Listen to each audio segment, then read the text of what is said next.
What's up, guys? Welcome back to Everyday Money. What I'm going to do today is I'm going to show you how you can live in one of these two buildings that I'm going to put on the screen right now. I'm going to show you how you can live in these rent and mortgage payment free without squatting, without trying to drag out an eviction forever. This is a legal way for you to live in these places, not have to pay a mortgage or a rent payment because they're going to be covered for you by somebody else. So I'm going to show you how, and the best part about this is that this is real life. You can buy these right now. These are on the market. I was looking just in my area that I normally farmed out my my long-term rentals in just to see what was going on in the marketplace because I haven't bought one in a while. I've been focusing on short-term rentals. I came across these two, and although they don't work for me, for my portfolio, the way I want to do things, these are perfect for first-time home buyers that want to not rent anymore, don't want a huge mortgage payment. And so I will leave the links to these houses in the description. You know, if you're watching this 2 or 3 months down the road, they're probably not going to be for sale anymore.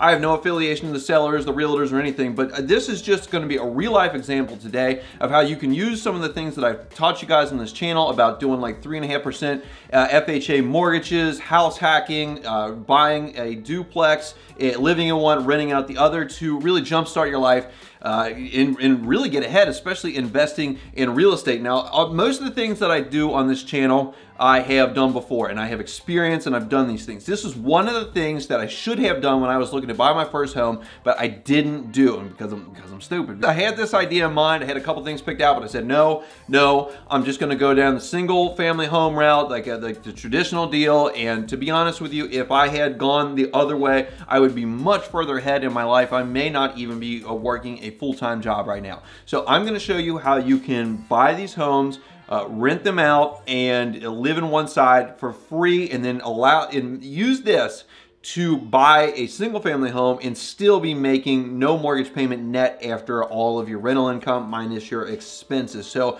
in exchange, give me a big thumbs up for the YouTube algorithm. Hit that like button down there. If you're new to the channel, be sure to subscribe and hit the notification bell so you don't miss anything. And let's get right into it. Okay, guys, now these two homes that we have on the screen right here, these are both for sale. They're basically the same house. They're a duplex of 3-bedroom, and I think they're 2-bath units on either side. The only difference in them from what I've seen is just the way that they are laid out. Looks like the one on the right has a garage, and I assume they're sold by the same seller. So let's look at this one real quick and get into this and just see what it is that you could get into. Because these aren't luxury homes. They're not. They're in good neighborhoods. They're not in the most desirable neighborhoods, but they're nice, clean, safe neighborhoods. And best of all, these are in excellent school districts. That's going to work against us a little bit when we come onto the tax portion of this and your property taxes. But you know, these are nice places where you can live and will easily rent.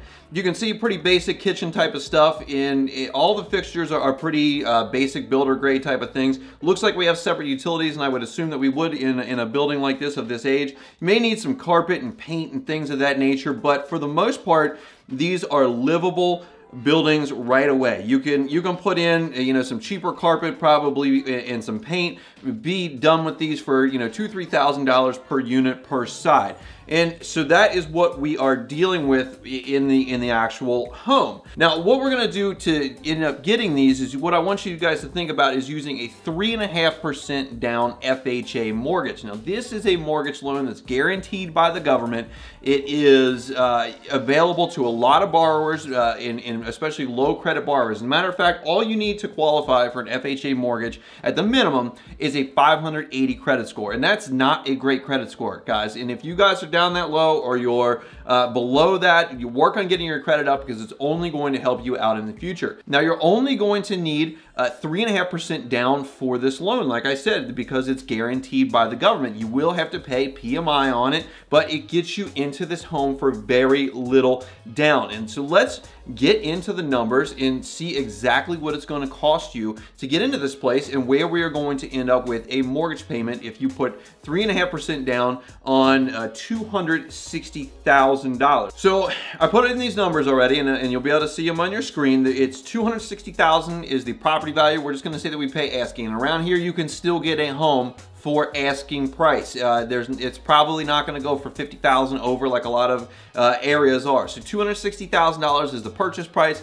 Your 3.5% down is only going to be $9,100. Now you're probably going to need a little bit more money than that for closing costs and other fees, but a lot of that you may be able to negotiate with the seller to get them to pay it. You may be able to find some sort of grant. You may even be able to find down payment assistance for your 3.5%, which really makes it very affordable to get into this place. Now around this area, you're looking at about $800 a year for insurance on this home, and the annual tax, because this is a very good school district, it's one of the top school districts in the state, and that's going to help you rent this place very easily. It's also going to work to your advantage when you resell it, but the downside is those type of things cost money. And when I estimated this in the property tax estimator for this county, you're looking at $4,536 a year in taxes, bringing your total monthly outlay for the property up to $1,502.44. So that is going to be your mortgage, your principal, interest, taxes, insurance, and you're probably going to want to tack on another about $80 for PMI. So you're looking at almost $1,600. $1,582, something like that for your total outlay. Now, obviously, you're going to have to pay for utilities, and you may have to pay for water for the other side of the building, but it looks like electric and perhaps gas are separate in these two, so it should only be water and sanitation and maybe trash that you would have to pay on top of that. Now that we have taken a look at what this building is going to cost you to get into it, let's look to see what you can rent it for. And I've already have this pulled up. The area that we're in, the average rent is about $1,400 a month. The median rent is about $1,500 a month. I would go more towards the median side of that, especially because you are in this good, desirable public school district. So the people that rent from you can send their children to that school district. And with it being a 3-bedroom place, that leaves a lot of room for families. And so with that $1,500 a month rent that you're going to, because you're going to live in one half, the other side of that duplex is going to rent for $1,500 a month. You may even be able to get $1,600 a month in this good school district. And I mean, it's one of the top in the state. You will be able to cover all but what, $80 if we're saying $1,580, or if you can get it for that $1,600 a month, you will be able to cover 100% of your mortgage costs.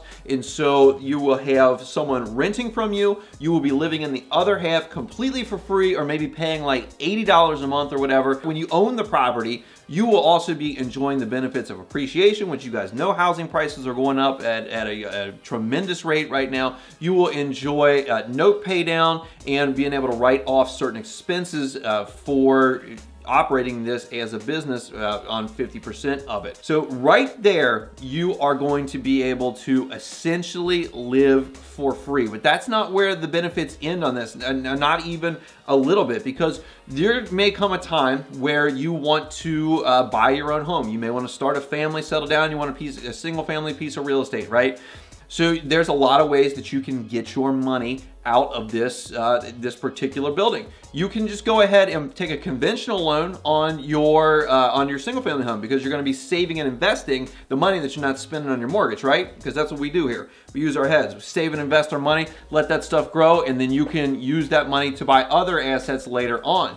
You can take out a cash out refinance on this, and you can take that on a conventional mortgage, and then you can use an FHA mortgage perhaps to buy your primary residence, and then you can use that 3.5% down again. You can just go ahead and sell this piece of property. You can sell it to another investor. You can sell it to another owner occupant like yourself. Doesn't really matter. As long as you've lived in this place for 2 years, you will be able to take all of the capital gains up to $250,000 if you're single, or $500,000 if you're married by the time that you sell this thing. If you've lived in it for 2 years, you can get all of that capital gains for nothing. They will not tax you on it at all, because that will be your primary residence. And capital gains up to that $250,000 single, $500,000 married, all of those gains can be realized without being taxed on a primary residence. As I said before, you may be able to get even more money out of this deal by doing a couple things that you may or may not be comfortable with. If you are willing to take on roommates, you can house hack your way into even more money, and you can make this even more profitable for yourself. because you are living in a 3-bedroom unit. And if it's just you, if you're single, or if you're, you know, just you and your girlfriend, you and your wife, whatever your living situation is, and you don't have any kids, you don't need all 3 of those bedrooms. If you can rent out those bedrooms for between $200 and $400 a month, which is extremely doable, you would be bringing in up to, with 2 bedrooms, $400 to $800 a month in additional income from renting out rooms, if that's something that you are comfortable with doing. It's not for everyone. It probably wouldn't be for me. But if you're comfortable with that, you would not only be living for free, but you'd probably be covering all of your utilities and being able to even make some profit on top of that. So guys, that is why I really recommend, if you guys are looking for your first home, you look for a duplex that you can put 3.5% down on and be able to live in one half, rent the other, essentially live for free or live for an extremely discounted amount. I mean, even if you did all this and these numbers didn't work out exactly like I said, and you are living in this place for $200 a month net, and you're still getting all the benefits of appreciation, note pay down, and you know, just living in your own place, not having to deal with a landlord or whatever, I think that that's a pretty good deal. Now, I get that this isn't San Francisco, this isn't anywhere on the West Coast, this isn't New York City, it's not Chicago, it's not in Florida, and that's why it's not $600,000, $700,000, $800,000. That's why it is realistic for nearly anyone to get into this property. But you can use these same principles in those other markets if you can find and afford the down payment and the payment amount and the income requirements that are going to be required of you to lock down those properties in those areas. This is a solid way to start a real estate empire. You know, if you do this and then you have this, you stay there, then you end up renting out the other unit, you can go ahead and buy another duplex and pretty much do the same thing, or a 4-plex or a 6-plex or whatever, and just continually do that and build up a rental empire that will allow you to essentially live with no job if you don't want to, and do whatever you want with your money, because you're going to be making a ton of money in cash flow, appreciation, and note pay down, and tax benefits to shelter all that income. This is just an awesome way to get started in your life versus going out and burying yourself in a mortgage note right off of the bat when you're, you know, young and don't have a ton of money coming in, most likely. So guys, there you go. There is a way for you if you think that you can't afford a home, if you think you're priced out of the market, if you're thinking whatever. This is how you can be a homeowner and also not pay rent and not pay a mortgage. It is a net amount. Guys, if you like this, be sure to hit that thumbs up button for me. It really helps me out in the YouTube algorithm, helps this video reach other folks like you that may want to know this information. If you're new here, be sure to hit the subscribe button, be sure to hit the notification bell so that you don't miss anything that I put out in the future on real estate, stocks, crypto, or any type of financial freedom item. I appreciate you guys watching today, and I'll see you in the next one.